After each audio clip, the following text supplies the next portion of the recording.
So finding deals. The more properties you're able to analyze, the more opportunity to make offers. All right, guys. And I'll get into it. Asking prices do not affect your offer or the ability to submit an offer. And if it's worth the time to analyze, it's worth the time to make an offer in writing. One of the guys that I kind of follow, he has this phrase, and it's called "It's okay to make a disrespectful offer," right? And it is totally okay if the numbers make sense for you. Send that offer in. Send it in, right? Because everything on real estate is based on your numbers. We're not buying on looks. We're not buying because we like the property or we like the location. We're buying it because we like the numbers. So if the numbers make sense, buy it at your number. There was a story of the guy who owned Virgin Atlantic. I think that's the company, Virgin Atlantic. Richard Branson, I believe his name is. And the story goes, he was on a date and he was trying to impress this girl. And they had this island listed for about like $4 million. And he put in an offer at $250,000 or something like that. And he was like, yeah, I was just trying to impress her. I knew they weren't going to take the offer. But sure enough, they said, hey, we can't do 250, but can you do 270? And they took the offer at 270. Right? Put in an offer. If it makes sense for you, put in an offer. You never know. The last two words are the most important too, in writing, right? Especially if it's an insulting offer, because human response, their response is going to be absolutely not, right? And we do things in my business where we give like a buffet offer, so you get options to kind of combat that immediate no. But just one offer is fine if you have it in writing with your contact information. Hey, this is me. This is how much I'm willing to offer, and this is how to get in touch with me. And doing that, you'll be surprised. It may be a week later, it may be an hour later, it may be 6 months later.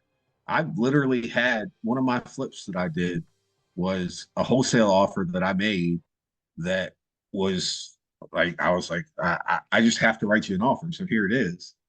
And he was like, no, I've got something for $40,000 more than that. And so I said, well, why haven't you signed that offer? Go and sign that contract now. Go do it. Go do it. Right. And he did it. And then it fell through. And he called me back and he was like, you were absolutely right. Yeah. So he said, okay, great. Let's do it. So I ended up flipping that house and actually showed, I think it was on last Wednesday, we showed the photos of that townhouse that Oh, wow. And so we've also, and I've known other investors to go, I've seen them before, they'll send a check, right? They'll send a check with the offer saying, hey, look, we can cash this check. As soon as you sign on the dotted line, we can get this check cashed and I can come back and sign it. And having a check in hand does something to you mentally. Knowing that the money is there, right? You could taste it, you could feel it, does something to the seller mentally where it's like, okay, why not? Do you there's a remember? direct mail campaign out there that actually does that. It'll actually, based on the tax value of the property, depending on which company you're going through, they will actually take the tax value of the company and then run it based on a percentage. You just type in whatever, it could be 25% if you want to. It doesn't matter, right? And they will actually generate checks at that dollar amount and mail those checks to the homeowners with your contact information. It's Yeah. powerful. Zoom user, I don't know who you are, Zoom user. You can put your name in the chat, but do you recommend putting an offer through an agent or by yourself? Seth, you want to go and I'll key in behind you? Yeah. I mean, all of the ways that we had talked about before, MLS isn't there. So 90% of these aren't going to have to do anything with realtors. So 100% I would do it myself. Now with a realtor connection, um, where you're talking to the realtor and the realtor's referring, if that's the case, then absolutely build rapport with that realtor, build a network with that realtor, become a hero for that person and get them involved with it. But outside of that, don't bring any more people into the deal than what need to be there. Yeah, I agree. I mean, if you need to, you can have an attorney help you, because that might be just like a flat hourly rate versus bringing somebody who wants a percentage. A realtor is going to tell you a percentage. If you got $100,000 deal, a realtor wants 2% plus broker fee, so you're at 3%. At that point, you're at $3,000 on this $100,000 deal. And if we're doing it on numbers based, that just cuts into your numbers. So I kind of, if anything, I'll take the attorney approach just to make sure all my bases are covered. And guys, once you start doing this, you'll get more comfortable, right? If it's your first one, maybe you bring somebody on, maybe you bring a realtor on, maybe you know you might have a JV or somebody just to help you hold your hand and walk you through it. But as you get more comfortable, one deal is the same as the second one and the same as the third one, you know. Make sure you do your due diligence. Make sure you put a due diligence period in there. Um, but if you're comfortable, put it in writing and get it done. Your offer doesn't have to be a purchase agreement that puts you committed to buy a house either, right? Like your offer can literally be an email saying, I'd be willing to pay this with, this inspection or this, that, the other, right? Doesn't have to be some formal 10-page purchase agreement contract with everything lined out and stuff like that. In commercial real estate, actually a lot, you get what's called letter of intents that are sent out, which is very basic form, right? I'm interested in this property and I'll pay you this much. Mm-hmm. Yeah, LOIs. So any questions about that, guys, before we hop on we continue on? Because we do have some time today. Awesome. You want to go on to the next slide, Seth?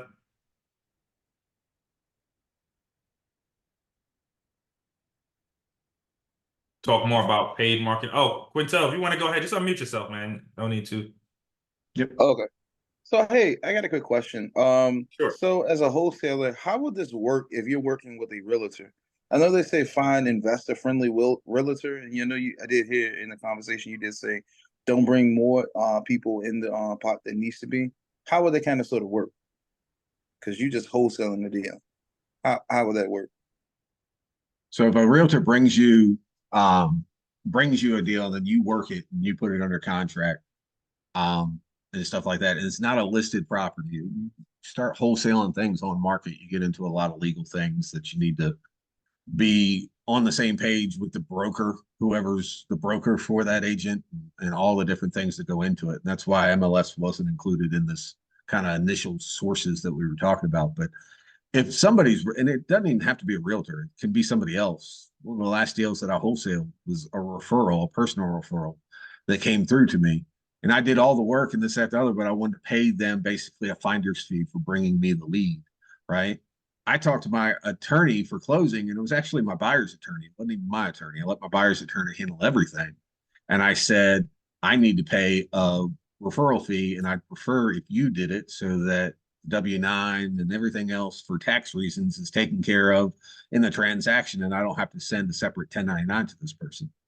And they said, give me the information and where the check needs to be sent and this, that, the other. And they paid it out right there. It just came out of my assignment fee right there on the HUD statement. And I never even saw the check. Hopefully that answered your question. Hey, this is Antoine. Go ahead, Antoine.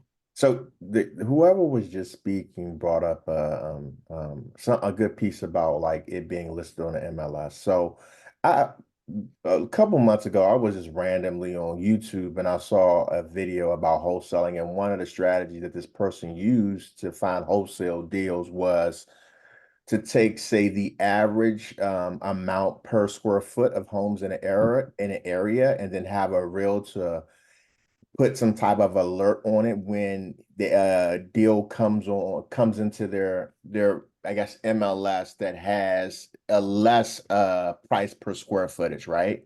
So if I don't know if that's a good way to look, but if you find a deal that way, you have the realtor put you on this email system where, okay, if the average is say $20 per square foot, but something just came on a market where it's looking like it's $15 per square foot. If you do want to wholesale that deal, like I still would like to know if it's listed on the MLS, how is that typically handled?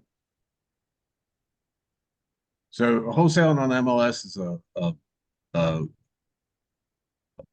it's a box that gets very complicated very quickly. And it's more of just because the number of people that are involved, right? It's you, it's the realtor, it's the seller, it's also the broker, and the NAR, right? If the disclosures are done properly, it can be done. There are a lot of brokers that are out there that won't allow it, period. Yeah. They'll kill the deal whether it's 2 minutes into the deal or 2 minutes before it closes. I have seen deals nixed at the final hour. I've actually come in and saved deals because something like that was happening. It wasn't communicated clearly. The best way to go about that, if you are planning to wholesale a property that is on the MLS, is to be completely upfront in the very beginning and talk to that realtor, and probably even go a step further and ask to have a meeting with that realtor and their broker to discuss what's going on and stuff like that. And this might be a good question for later on, or a good thought for later on. But when something like that hops on at 15 a square, like Antoine was saying, and it's, you know, the comps come in at 20 a square, why did they list it so low? You know, realtors kind of have that fiduciary duty to their clients as well. So what sparked them to list it so low? And without them being clear, somebody could be like, man, you shysted me as the seller, you shysted me, you undersold my property, and then let your buddy over here make more money on it. So that can kind of open up a box of, you know, dealings that someone would not want to deal with. It opens up a whole nother conversation with novations and things like that too. Yeah. Which can be a great strategy for sure. But I mean, that's a 5-hour discussion. So hopefully that answers your question, Antoine. It did. Awesome. Seth, you want to talk about I'll tell you guys, like I've never wholesaled a deal on the MLS, and it's because I don't look for on the MLS for wholesale deals. You know, we market through the stuff that you see on the screen.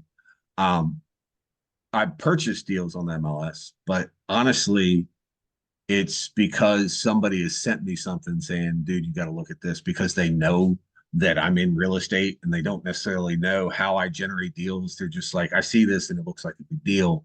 And it just so happened that it was. As an investor, guys, I rely on my realtor to give me information about the market and things like that. When I go to sell like a flip and stuff like that, because I don't pay attention to them. Plus, I don't know what the average days on market for my personal zip code is right now, because I'm not on the MLS all the time. I have MLS access, so I can pull that data when I'm running comps to get an ARV and stuff like that. But I don't pay attention to stuff like that. The retail side of stuff is not my cup of tea, unless I'm selling a flip. That's the only time that the retail side of this business really affects my business at all. And I think that's the key word, guys. On the MLS, it's almost retail, right? And the ways where, I mean, you might as well just go to the person that we just will listen to on realtor.com. So like, only deals that I've really done on MLS are deals that I intend to keep. And I know from the beginning that they cash flow, they're already marked up most of the time. Like there is a very short squeeze in between that of the juice, because a good real estate agent is going to do their due diligence and get it listed for the highest amount possible. If this thing's sitting for some time, why is it sitting? If you're gonna buy something off MLS, it usually might be for either I'm gonna hold this or I'm gonna flip it.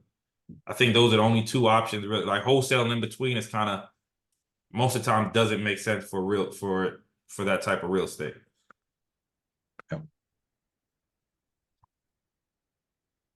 Going into these marketing channels that we were showing, just so you guys understand, the reason why I broke this out is that, you know, you can absolutely, like when we were talking before about the driving for dollars, you can absolutely go and driving for dollars, and all you're doing is paying for your gas, right?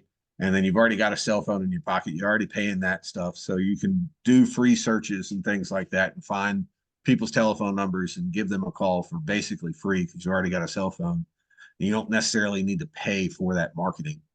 You can also pay people to do driving for dollars for you, which is a paid marketing source. It's still something that needs to be managed. The biggest difference between outbound and inbound marketing, because any one of these 8 that are listed here and the 50 other that aren't listed here can generate a deal for you.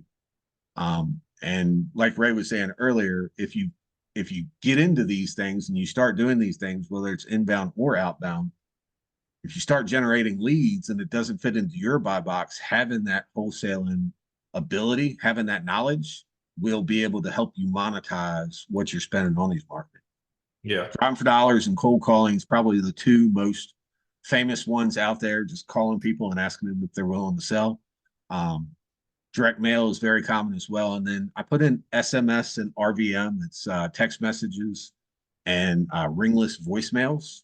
Both of those, I probably should have put a bunch of asterisks around both of those because there are some just protections that you need to put in place and different privacy laws and things like that. And it's honestly, SMS has changed in the last 30 days with some of the requirements for them. And ringless voicemail in 2 months may be illegal countrywide. I hope so. But as of right now, it's not. And I don't think that that's going to happen. But we've done ringless voicemails before. But it's just be educated when you're doing any of these things. The difference with the inbound versus the outbound is outbound is going to take effort. It's going to take time. And a lot of these people, when you're reaching out to them and you get in contact with them, however you do, and you find some interest, you may be the reason why they're interested. So you have the opportunity to get a much better discount because they're not talking to 75 other people giving them offers. They may be only you that's talking to them, but they also might not be ready for the next 9 months, right? They may need to put things in order in the next 9 months before they're ready to do something. So it's going to take a lot of follow-up and a lot of work. And you're also going to get a lot of no's before you get a yes. Inbound is people coming to you in some way, shape, or form. They're calling you, they're filling out a form, they're clicking on a link, they're doing something, they're ready to go. So a lot less time and a lot less effort go into these, but they cost a lot more per lead. So, I mean, So this is the thing, guys. You either got money or you have time. Yep. That's really what this comes down to. If you're doing outbound, you got a bunch of time, but you don't have the money. If you're doing inbound, you got some money, you might not have the time. I'm more of an inbound person. I don't really have the time to sit here and do those calls or start driving. If I see a property and I like it, maybe I'll scope it and I'll buy it. But most of the time, I don't have the time to drive down different streets and vet properties. So think about this in a way of like I got the money, but I don't have the time, or I have the time, but I don't have the money. Those are kind of easiest ways to look at it.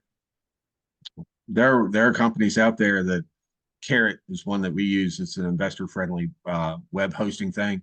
Carrot can put out a website for you, and actually you can pay them a white glove service for, I don't even know how much it is, but they'll build you this super fancy lead generating website. I know people that are buying, anywhere from 8 to 12 houses a month on just their Carrot website that they just pay a flat fee and then leads come directly to them. Same thing with Google and Facebook ads. You can obviously, everybody knows you can pay to have those, sponsored links, the top searches and stuff like that. Pay per lead is something that is, it's used a lot more in the higher level guys, I think, to scale up. And it's basically the website and the Facebook ads and all that stuff, but another company handles all of that stuff and then just sends you those people ready to go. And then obviously you can get on TV and stuff like that if that's something that you want to do for your business as well. And guys, remember at this point though, when you're generating these leads, this becomes a business almost, right? So again, it's that time aspect of it. Like if you're going to do this inbound or out, if you're going to do inbound marketing, you got to understand you might get a month where you might have 5 properties that are lined up that you could potentially take down. And piece of it is like, hey, look, I can't take all these down.